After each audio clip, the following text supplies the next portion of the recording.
नमस्कार, मी अनिकेत त्र्यंबक वराटे, राहणार मलवडी, तालुका मान, जिल्हा सातारा. तर राधाचे वैशिष्ट्य, राधाची उंची 2 फूट 8 इंच, त्याचबरोबर राधाचे वजन 314 किलो. आता ती 3 वर्षात झालेली आहे. आणि म्हणजे ह्याच्या आधी दुसरे झालेल्या कशा होत्या का हीच पहिली आहे नाही, तुमच्या काय घरात? झालं, सुरुवातीला आमच्या वडिलांच्या एका वर्षाचं लक्षात आलं की काय उंची वाढत नाही. मग ते उंची वाढत नाही, मग आमच्या वडिलांना अशी इच्छा होती की मी प्रदर्शनात जाण्याची संधी भेटावी. त्यासाठी मी सुरुवातीला वेगवेगळ्या ठिकाणी संधी शोधत होतो. सुरुवातीला आपला कोणी प्रतिसाद दिला नव्हता. मग त्यानंतर आपण सोमनाथ शेट्टी साहेब यांच्या मार्गदर्शनाखाली आपल्या सोलापूर या ठिकाणी संधी भेटली. पहिलं प्रदर्शन. मग तिथं जो दावा होता आपला जगातील सर्वात मोठी म्हैस, हा. त्यासाठी आपण सुरुवातीला इंडिया बुक ऑफ रेकॉर्डचं रेकॉर्ड केलं, Record. देशात सर्वात छोटी म्हैस. त्यानंतर आपण परभणी विद्यापीठातील प्रदर्शनानंतर तिला Guinness book of world record मध्ये जाण्याचा प्रयत्न करत होतो. त्याचं रेकॉर्डर आपल्याला 28 ऑक्टोबर 2025 रोजी भेटलं. देशात सर्वात आणि छोटी ही म्हैस. जी म्हैस आहे का नाही म्हणजे पहिलं आपण ते नाही. ती तिच्या आईला पहिल्याच वेता झालेली, जी Okay. नंतरची झाली ती ती मोठी झाली. Regular मध्ये रेग्युलर मध्ये झाली. आणि आता गिनी जॉब ह्याविषयी बी आम्हाला थोडं माहिती सांगा. ते कसं असतं, गिनी वर्ल्ड रेकॉर्ड आपल्याला महाराष्ट्रामध्ये पहिलेच वर्ल्ड रेकॉर्ड भेटलेलं, आतापर्यंत कोणाला भेटलं नाही. देशात 6 रेकॉर्ड आहेत, त्यामधलं आपल्याला आता 6 क्रमांक आहे. 10 वर्षातील प्रथमच रेकॉर्ड आपल्याला भेटलेलं आहे आता गिनी वर्ल्ड रेकॉर्डचं. आणि आता पुढचं काय असणार म्हणजे हा. सेमेन्स वगैरे किंवा ह्याच्यापासून पुढं कसं चाललंय, डॉक्टरांचा आपण सल्ल्यानं चालू आहे, विद्यापीठात सल्ला चालू आहे आपला. मग कसं होतंय, ह्या जर आपण सिमेंट वगैरे भरलं तर मोठ्या मिलचं तर तिला त्रास होऊ शकतो डॉक्टर म्हणतात. डॉक्टरच्या जर डॉक्टरांच्या सल्ल्याने जर व्यवस्थित ब्रिडिंगच्या जेव्हा लोकांना नसेल तर आपण त्या 100% ठेवण्याचा प्रयत्न आहे आपला.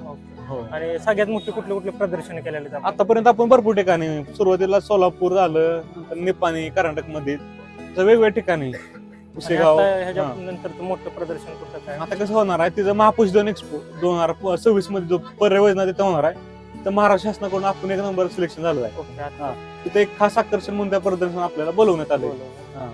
आणि ह्याचं खुराक वगैरे कसं असतं, तिला दिनचर्या कशी असते? खुराकामध्ये तिला आपण मकाचा बस देतो, गव्हाचं पीठ, शेंगदाणा पीठ दिले जाते. त्याचबरोबर तिला सकाळी नॉर्मल म्हशीप्रमाणे तिला सगळा चारा असतो.